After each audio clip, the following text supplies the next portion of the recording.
قبروں پر بھی گھر بنا دیے جائیں گے، کراچی میں قبضہ کرنے والوں نے قبرستان کو بھی نہ چھوڑا۔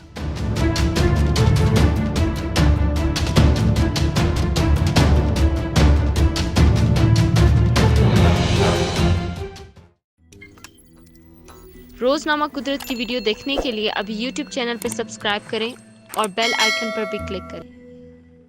کراچی میں قبضہ مافیا گزشتہ کچھ عرصے سے کافی سرگرم ہے۔ حکومت کی پراپرٹی پر قبضہ کر کے اپنے مکانات اور مختلف بلڈنگز تعمیر کرنے والوں نے انسانوں کے آخری اور ہمیشہ رہنے والے گھروں کو بھی نہیں چھوڑا۔ تفصیلات کے مطابق شہر میں قبضہ مافیا نے قبرستانوں کو بھی نہیں چھوڑا۔ بااثر مافیا مکمل منصوبہ بندی کے ساتھ یہ گندا کام سر انجام دینے میں مصروف ہے۔ انتظامیہ قبرستان کی دیکھ بھال نہیں کر رہی، جس کے نتیجے میں بااثر افراد قبروں کی جگہ پر گھر تعمیر کرنا شروع ہو گئے ہیں۔ صورتحال اس قدر سنگین ہو چکی ہے کہ کئی قبرستان ایسے ہیں جہاں پر قبضہ مافیا نے مسلح افراد بٹھا دیے ہیں۔ قبرستان کے گورکن ملازم کے بجائے مالک کا کردار ادا کرتے ہوئے قبر کی سرکاری قیمت کے بجائے ہزاروں روپے اضافی رقم وصول کرتے ہیں اور کسی پرانی قبر کو ختم کر کے وہاں نئی قبر بنا دی جاتی ہے۔ حالت اس قدر نازک ہو چکی ہے کہ یہ ہے اعداد و شمار کے مطابق کراچی میں یومیہ 1,500 کے قریب اموات رپورٹ ہوتی ہیں، جن کی تدفین کے لیے لواحقین کو بہت ساری مشکلات کا سامنا کرنا پڑتا ہے۔ تاہم اس حوالے سے ایڈمنسٹریٹر کراچی لائق احمد کا بھی ماننا ہے کہ